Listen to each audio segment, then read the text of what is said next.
ये दोस्तों, आज हम जो है दल शिक्षण की विधि को पढ़ने वाले हैं। और ये कहीं ना कहीं जो है हमारा हिंदी शिक्षण के अंतर्गत भाग 13वां है। और हम जो है बिल्कुल डीपली हिंदी शिक्षण को हम पढ़ रहे हैं। और ये कहीं ना कहीं जो है सीटेट, यूके टेट और यूपी टेट में जो है एक महत्वपूर्ण प्रश्न के रूप में बन सकते हैं। तो इनको हम डीपली हम देख रहे हैं, गहनता से इसको पढ़ रहे हैं, समझ रहे हैं।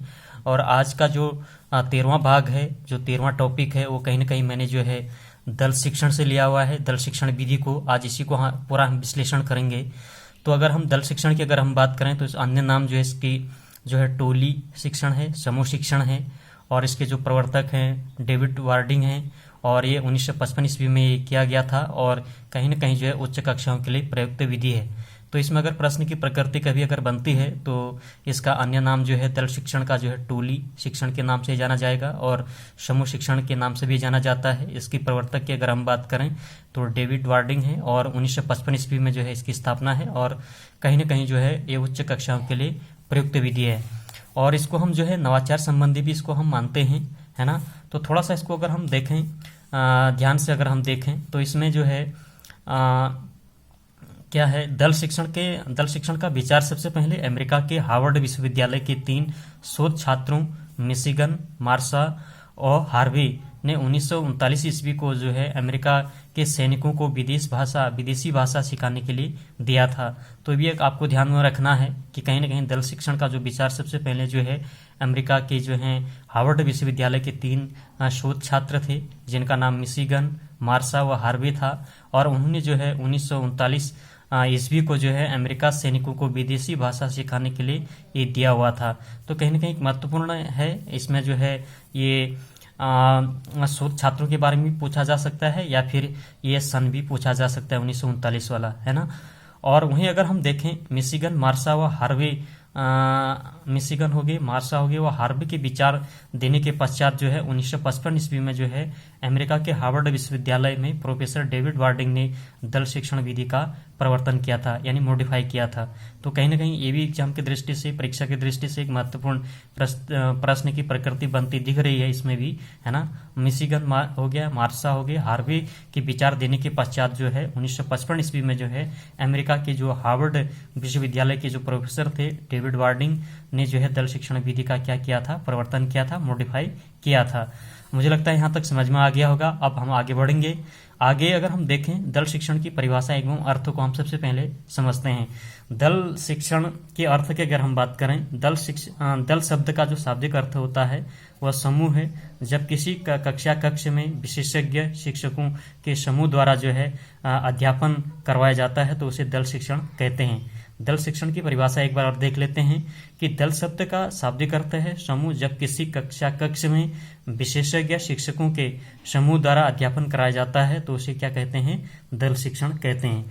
अब इनकी कुछ परिभाषा देखते हैं। कुछ महान शिक्षा शास्त्री हैं जिन्होंने प्रमुख परिभाषाएं दी हैं। इनकी प्रकृति भी जो है प्रश्न परीक्षा में बनती है। तो अगर हम देखें पहले डेविड वार्डिंग के अनुसार अगर हम देखें तो डेविड वार्डिंग ने जो है ये जो परिभाषा दी थी, बहुत अच्छी परिभाषा इन्होंने दी है।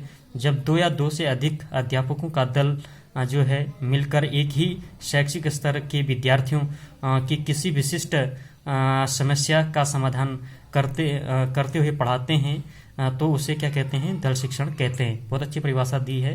ये कह रहे हैं कि जब 2 या 2 से अधिक अध्यापक का जो दल मिलकर जो है एक शैक्षिक स्तर पर जो है विद्यार्थियों के किसी विशिष्ट समस्या का समाधान करते हुए पढ़ाते हैं तो उसे क्या कहते हैं, दल शिक्षण कहते हैं।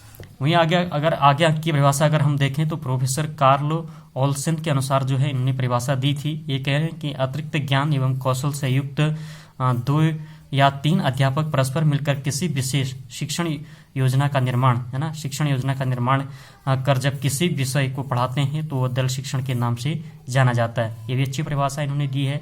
ये कह रहे हैं कि 2 या 3 अध्यापक जो है परस्पर मिलकर किसी विशेष शिक्षण योजना का निर्माण कर जब किसी विषय को पढ़ाते हैं तो वो कहीं ना कहीं क्या है, दल शिक्षण के नाम से जाना जाता है। अब आगे अगर हम देखें डेविड वार्विक की जो परिभाषा है वो भी इन्होंने बहुत महत्वपूर्ण परिभाषा दी हुई है। ये कहते हैं कि टोली शिक्षण जो है शिक्षण व्यवस्था का एक स्वरूप है। टोली शिक्षण व्यवस्था का एक स्वरूप है जिसमें कई शिक्षक जो है अपने स्रोतों या अभिरुचियों एवं दक्षताओं को जो है एकत्र करते हैं और छात्रों को जो है आवश्यकता के अनुसार पढ़ाते हैं कि छात्रों की क्या आवश्यकता है, उसी आवश्यकता का समाधान करते हुए उसको आगे पढ़ाते हैं। आगे अगर हम देखें दल शिक्षण में जो है शिक्षकों का चुनाव या चयन, यानी दल शिक्षण में किस प्रकार से जो है शिक्षण का जो है शिक्षकों का चुनाव होता है, चयन होता है। तो इसको अगर हम थोड़ा सा देखेंगे, है ना, इसमें देखें तो एक ही विद्यालय के अलग अलग विषयों के अध्यापक हो सकते हैं। एक ही विद्यालय के जो है अध्यापक होंगे और अलग अलग सब्जेक्ट के या विषय के हो सकते हैं। दूसरी महत्वपूर्ण बात यह है इसमें कि अलग अलग विद्यालयों के जो है एक ही विषय के अध्यापक भी हो सकते हैं। अलग अलग विद्यालय होंगे और एक ही विषय के अध्यापक भी इसमें क्या है, शामिल हो सकते हैं। वहीं अगर हम तीसरा देखें तो अलग अलग विद्यालयों के अलग अलग विषयों के अध्यापक हो सकते हैं। अलग अलग क्या है, विद्यालयों के जो है अलग विषयों के अध्यापक भी इसमें हो सकते हैं। अब आगे अगर हम देखें दल शिक्षण के सोपान, तो पहला इसमें जो है प्रकरण का चयन। दल शिक्षण के जो मुख्य सोपान है ये भी ध्यान से हमें समझना है। कहीं ना कहीं जो है परीक्षा में जो है हिंदी शिक्षण के अंतर्गत सी-टेट, यूके-टेट, यूपी-टेट में इसको पूछा जा सकता है, तो हमें ध्यान से इसको सुनना भी है और समझना भी है। तो इसमें जो प्रकरण का चयन है, इस चरण में 2 या 3 शिक्षकों का एक समूह मिलकर किसी विषय वस्तु या प्रकरण का चुनाव करते हैं। इसमें क्या होता है, इस चरण में 2 या 3 शिक्षक का एक समूह होगा, वो मिलकर जो है किसी विषय वस्तु या प्रकरण का क्या करेंगे, चुनाव करेंगे। वहीं आगे अगर हम देखें दूसरा, तो व्यवस्था, योजना या क्रियान्वयन, कैसे उसकी व्यवस्था की जाएगी, किस प्रकार से उसका योजना बनाई जाएगी, है ना, कैसे उसका क्रियान्वयन होगा, इस बात की ध्यान रखा जाता है। तो इसमें जो पहला क है उद्देश्य का निर्धारण होगा, है ना। दूसरा है व्यवस्थापन, उपेक्षित व्यवहारों परिवर्तनों का लेखन किया जाएगा, है ना। और वहीं अगर आगे हम देखें तो इसमें और क्या होगा, विद्यार्थी को जो है पूर्ण ज्ञान का परीक्षण होता है। इसमें कहीं ना कहीं विद्यार्थी का जो है पूर्व ज्ञान का क्या होता है, परीक्षण होता है। और शिक्षकों को कार्य का वितरण होता है, कहीं ना कहीं इसमें शिक्षकों का कार्य क्या है, वितरण किया जाता है। और कार्य का क्रियान्वित भी करना होता है, कहीं ना कहीं कार्य का क्रियान्वित भी करना होता है। और इसका मूल्यांकन जो है पाठांतर्गत जो है पाठोपरांत, मौखिक और लिखित, ये सारी चीज़ें होती हैं। इसका अगर हम मूल्यांकन करें तो पाठ के अंतर्गत भी हो सकता है, पाठ कंप्लीट होने या पाठ के जो है उपरांत के बाद भी हो सकता है, मौखिक रूप में भी होता है और लिखित रूप में भी इसका मूल्यांकन होता है। अब हम जो है दल शिक्षण के सिद्धांत को हम देखेंगे, तो इसमें पहला सिद्धांत है अधिगम का निरीक्षण करना, दूसरा है अधिगम की जिम्मेदारी का सिद्धांत, तीसरा है तत्परता का सिद्धांत यानी क्रियाशील का सिद्धांत, और चौथा है विद्यार्थियों की संख्या का सिद्धांत। इसमें जो है 25 से 30 के बीच हो सकते हैं विद्यार्थी। वहीं अगर हम देखें पांचवा समस्या समाधान का सिद्धांत है, छठा है सामग्री, प्रकरण या विषय वस्तु का चयन सिद्धांत यानी सामान्य विषय टॉपिक अपितु जो है विद्यार्थियों की आवश्यकता अनुसार किसी विशेष प्रकरण का चयन किया जाता है ना। और अगला है अनुशासन की स्थापना का सिद्धांत है, अगला है शिक्षक की क्षमता का सिद्धांत है, और अगला जो है पाठ्यक्रम को निश्चित अवधि में पूरा करने का सिद्धांत भी है। कहीं न कहीं पाठ्यक्रम को भी जो है एक निश्चित अवधि में पूर्ण करना होता है। अब इसमें जो महत्वपूर्ण है, जो इम्पोर्टेंट है, मैंने इम्पोर्टेंट भी यहाँ पे लगाया हुआ है, महत्वपूर्ण लगा रखा है, क्योंकि दल शिक्षण की जो कार्य योजना है इस पर हमें थोड़ा सा ध्यान देना है। दल शिक्षण की जो कुल अवधि होती है वो 3 घंटे की होती है ना, 3 घंटे की होती है, और जिसे निम्न अनुसार जो है विभाजित किया जाता है। ये हमने विभाजित किया भी है यहाँ पे, है ना। जो पहले जो अवस्था है वो उसमें क्या है, आम सभा होता है, मुख्य सत्र होता है, सेमिनार होता है।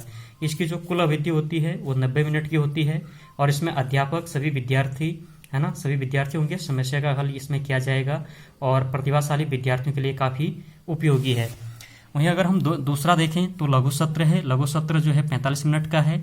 इसमें अध्यापक की संख्या 1 होगी, विद्यार्थी की संख्या जो है 10 से 12 होगी, और कमजोर विद्यार्थियों के लिए उपयोगी होगा, और समस्या का हल इसमें क्या होगा, व्यक्तिगत होगा, है ना। उसी में अगला जो है प्रयोगशाला सत्र होता है। इसकी अवधि जो है 45 मिनट की होती है। अध्यापक इसमें 2 होंगे, विद्यार्थी जो है इसमें 20 से 30 के बीच होंगे, और सभी के लिए जो है ये विद्यार्थियों के लिए उपयोगी है, और इसमें जांच परीक्षण भी होता है। ये तो रहा दल शिक्षण की कार्य योजना। अब हम जो है दल शिक्षण के गुण को अगर हम देखेंगे तो दल शिक्षण के जो मुख्य गुण है, पहला तो है बाल केंद्रित मनोवैज्ञानिक विधि है, दूसरा है कक्षा 6 से लेकर के उच्च स्तर तक के उपयोगी है, तीसरा जो है प्रभावशाली व कमजोर और दोनों तरह के विद्यार्थियों के लिए भी उपयोगी है ना। और ये अगला जो है विद्यार्थियों की तत्काल मूल्यांकन हो जाता है इसमें, और अगला जो है ज्ञानात्मक, भावात्मक और क्रियात्मक तीनों का उद्देश्य की पूर्ति इसमें हो जाती है, और विद्यार्थी को जो है किसी भी विषय के विशेष दक्षता जो है अध्यापक से पढ़ने का अवसर मिलता है ना। कोई दक्ष या विषय के जो है दक्ष अध्यापक होगा, कार्यानुभव अनुभवी अध्यापक से जो है पढ़ने का इसमें अवसर मिलता है। और वहीं कहीं ने जो है विद्यार्थी में जो है सामाजिकता की भावना का विकास भी होता है इसमें, और प्राप्त ज्ञान क्या होता है, स्थायी होता है। तो ये बात तो होगी दल गुण के जो हैं दल शिक्षण के मुख्य गुण हो गए। अब अगला जो हमारा है दल शिक्षण के जो दोष हैं उसको भी हम समझेंगे। दल शिक्षण के दोष की अगर हम बात करें तो इसमें आर्थिक भार बढ़ता है, खर्चीली विधि है ना, पाठ्यक्रम समय पर पूरा नहीं हो पाता है। और अगला जो है यदि अध्यापक में परस्पर समन्वय नहीं तो पाठ्यक्रम सही ढंग से पूरा नहीं हो पाता है ना। प्राथमिक स्तर पर के लिए जो है उपयोगी विधि ये नहीं है। अब इसमें हम कुछ देखेंगे, कुछ प्रश्न किस प्रकार से इसमें पूछे जा सकते हैं या किस प्रकार से बनते हैं। तो जैसे प्रश्न इस प्रकार से इसमें बनेंगे, एक उदाहरण मैंने यहाँ पे दिया हुआ है, निम्नलिखित में से दल शिक्षण सिद्धांत नहीं है।